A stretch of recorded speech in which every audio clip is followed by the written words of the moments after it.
again to the Hood Paralegal Podcast. This is episode 9, and we're going to finish off what we continued on last week, and it's part 2 of the winners and losers in the business of mass incarceration. I want to start off by giving my grandmother, Miss Rosie Woodland, a birthday shout out. Her birthday tomorrow, December 5th. You know, for my queen. And Ma, you just have a blessed day, and may God bless you with many more, and I love you. Now, the losers. Jails and correctional centers don't do too much to correct antisocial behavior or addiction or mental health issues, yet addicts and the mentally ill are numerous behind bars. Roughly a quarter of those in jail and prison have drug offenses, and by some estimates, 3/4 of those are behind bars and they have addiction issues. And about a quarter of those behind bars also have serious mental health issues. Now, probation violators often make up a return trip to prison for breaking technical rules like failed drug tests, not committing new crimes. And instead of people getting the help they need, the system has become a perpetual motion machine, ever expanding to serve the profit motive of the economic winners who perpetuate it. And about half the prisoners locked up don't belong behind bars, and communities would be no less safe if they were released. Even better would be a model which gave people who did belong in prison real tools to prevent their return, but then profits would suffer, and the system has no interest in that kind of care. Prisoners are essentially warehoused for years with little attention beyond lip service paid to the real reentry needs and providing the skills and resources that will prevent their return. And we will have made progress on prison reform when state correction systems measure their success on the basis of how people come back through the revolving door and account for the results honestly instead of manipulate statistics to tout favorable results. And besides the companies who profit off of it and the politicians who perpetuate the problem, the system is designed to fail everyone in whose name it purports to operate: prisoners and their families, crime victims, taxpayers and communities, and correction officers and prison staff. Now, make no mistake, many lose well beyond prisoners themselves because recidivists create new crime victims by definition, contributing to broken communities. Now, some 5 million children growing up with a parent behind bars surely lose, becoming more likely to land there themselves. And taxpayers lose when billions are spent on incarceration or even servicing the debt on prison construction bonds instead of schools and healthcare. And even those employed by prisons lose, working in unsafe conditions in understaffed prisons for low pay. So states can save money, or corporations like Geo or Core Civic can pass on to shareholders monies unspent on proper staffing. Now I want to break down and elaborate on how prisoners and their families lose. Now, in most of the small and large ways that profiteers win, it comes at the expense of prisoners themselves. The most important way that mass incarceration fails prisoners is by all but guaranteeing that they'll come back.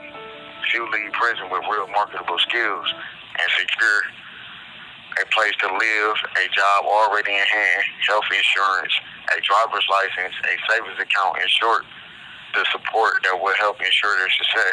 Of course, prison administrators show auditors big minders to describe detailed reentry programs that look great on paper. But across the nation, 2 of 3 return within a few years, and 8 of 10 within 5 years. Well over half are still underemployed, and those employed will face reduced incomes and will be met with legal discrimination in housing, unemployment, food assistance, and other social safety net benefits. And a record of failure on recidivism that is so miserable, enduring, and widespread at the state and federal levels ought to be enough to spur massive outrage and change. Now, the fact that it hasn't, despite a third of American adults being caught up in it, indicates just how powerful the prison industrial complex is. Now, one of the primary reasons that returnees fail on the outside and come back to prison is the inability to define and maintain employment. A groundbreaking study showed that formerly incarcerated people are unemployed at a rate of over 27% higher joblessness than their Great Depression. Now, the challenge is especially serious 2 years after release from prison. It's worse for women and minorities, first of all, for women of color. In the first 2 years post-release, jobless rates topped 30%. 4 years later, the rate was down to 14%, still almost 3 times the average for working-age adults. Now, black women formerly incarcerated are twice as likely as white male counterparts to be unable to find work. And there are policy choices available to address the problem, such as providing a temporary basic income post-release, expunging criminal records post-probation, bonding and tax incentive programs for higher informed felons, reform of licensing procedures that discriminate against felons. Now, none are widely in use because preventing recidivism is not seen as a solution but a problem because it doesn't profit anyone. And even while incarcerated, prisoners aren't paid a living wage. If they were, prisons couldn't afford to function. Most offenders work for $1 or $2 a day, doing jobs that range from maintenance to food service to laundry to teaching GED classes. They literally keep prison running for wages that average about 25 cents an hour. Many jails and prisons actually charge offenders room, board, or other pay-to-stay fees, deducting money from their paychecks or commissary accounts. At least 40 states currently charge daily fees to prisoners. Now, in Wisconsin, the average pay-to-stay cost was about $13 a day, according to another survey. And prisoners are routinely informed that the slave labor they perform is a privilege, not a right, and those jobs can be revoked on the whim for the most minor infraction, real or manufactured. Most are so grateful to have even a few dollars in income, they'll put up with unsafe conditions or other indignities. Now, prisoners also staff correctional enterprise warehouses in many states, making license plates, furniture, textiles, and other products for profitable sale to state agencies.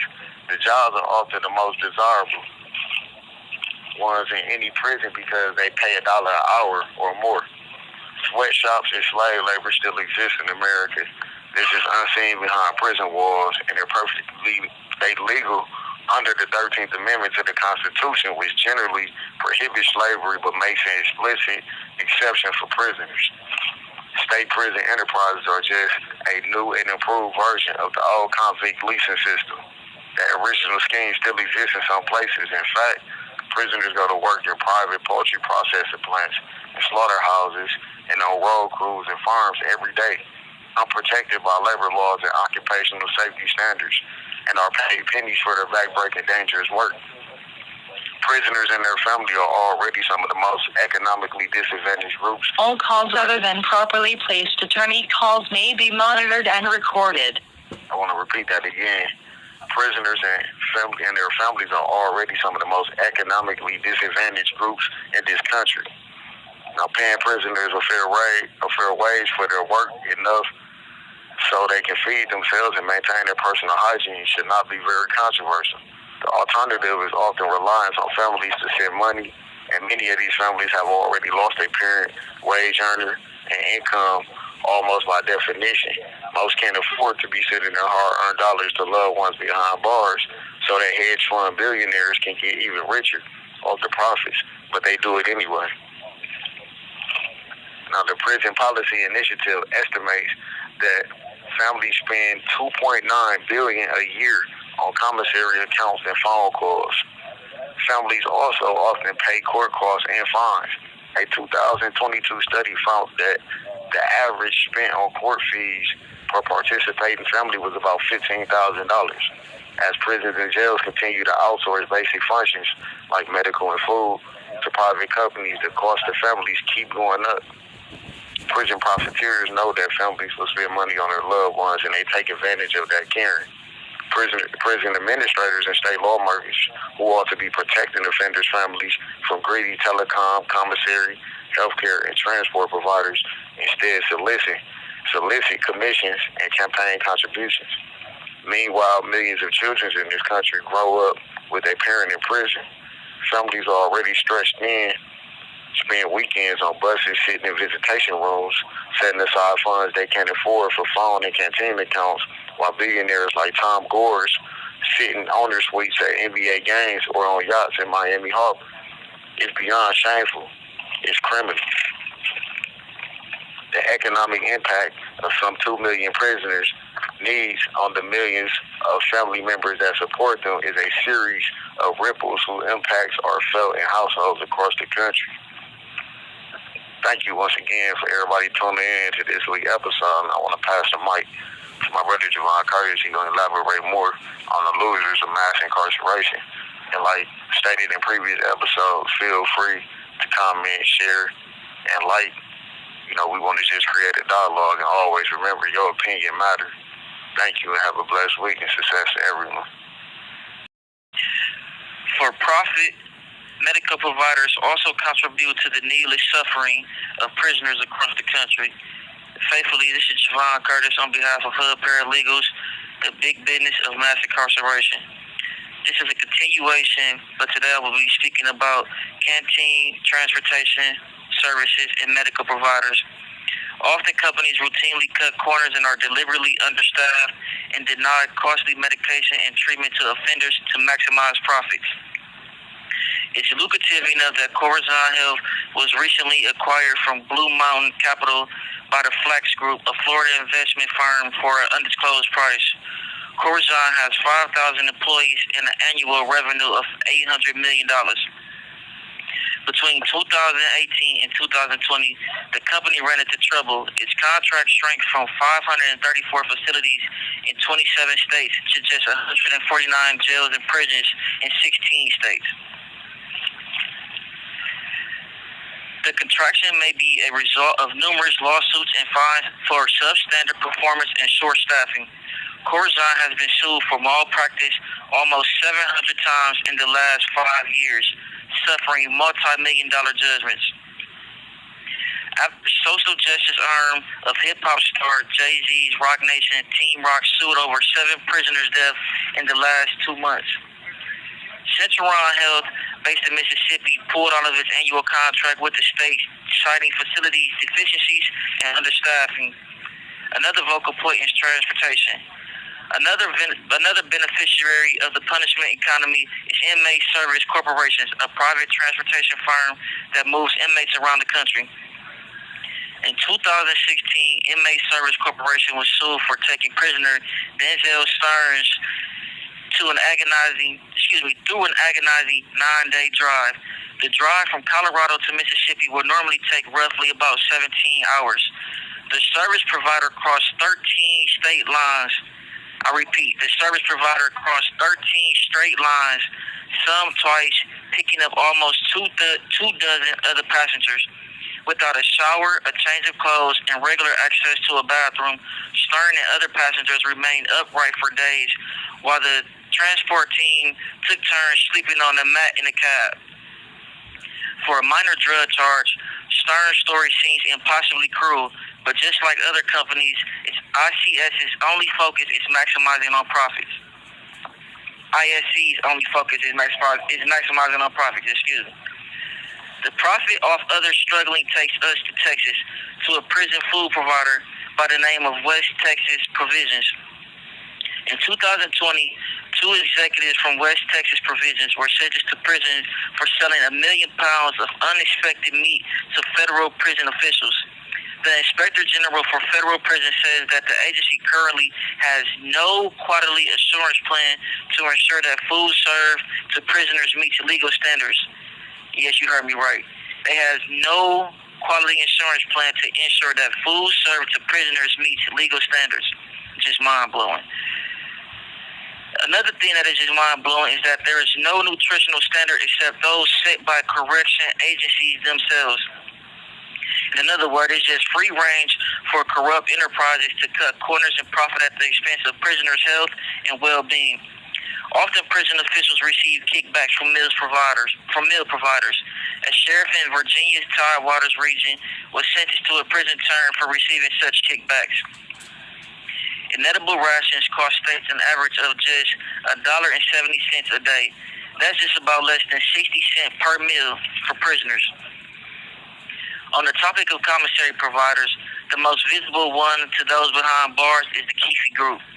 Keefe Group is owned by IHG Capital, a private Florida equity group which manages $43 billion in assets. IHG owns TKC Holdings, a holding group that includes Trinity Services, a prison food service, Keefe Group, which provides commissary, ICS, which provides phone services. Through six subsidiaries, Keefe has contracts with thousands of jails and prisons. Healthy offers are in short supply. Prisons across the state pay Keefe, Bob Barker Company, Union Supply, and other profiteers like them millions each year to supplement meager institution meals with raiment, chips, and other overpriced junk food to just subsist. Offenders also rely on these companies for hygiene necessities, feminine products, stationery, and other basic needs. Prisoners and families often pay 2 to 3 times the price you'd find the same items on store shelves. A single packet of ramen, a basic unit of currency behind bars, and also the building block of most prison meals can cost anywhere from 30 cents up to $1. Another Keefe subsidiary called Access Secure Pack offer holiday packages which are quarterly or monthly at especially inflated prices, also unhealthy. Billionaires and private companies are some of the most obvious and profitable beneficiaries of the punishment economy, but they are certainly not alone. One of the defining features of this vast ecosystem is just how broad a reach of its tentacles have. From healthcare to transportation to commissary, from linens to food services to tasers and pepper spray, the commercial opportunities are endless. A variety of vendors at the American Correctional Association conference hawk their wares and services to corrections administrators eager to sign contracts. Other private equity firms, most unheard of companies that provide prisoners and administrators with everything a profiteer can dream of. Private probation, case management services to parolee monitoring to receive recidivism. All calls other than properly placed attorney calls may be monitored and recorded. Innocuously named firms like Endeavor Capital, Bison Capital, or Apex Partner own subsidiaries, companies that draw vast profits from the business of mass incarceration. In closing, the business of punishment reaches across sector after sector to make itself indispensable employer and critical parts of the U.S. economy, and it goes well beyond publicity-traded companies that run private prisons. Millions of jobs in every state depends on its continued success, defined as a steady flow of new and returning prisoners to fuel it. The renters have the power and money to keep the conveyor belt moving. Thank you for listening. We really can't express how thankful we are. We ask that you keep our name in your search engines and keep taking in the content. Upcoming episodes will be more about this segment on the business of mass incarceration, and then after that we'll be on to mass trauma and a letter to trauma. Thank you. Peace and blessings.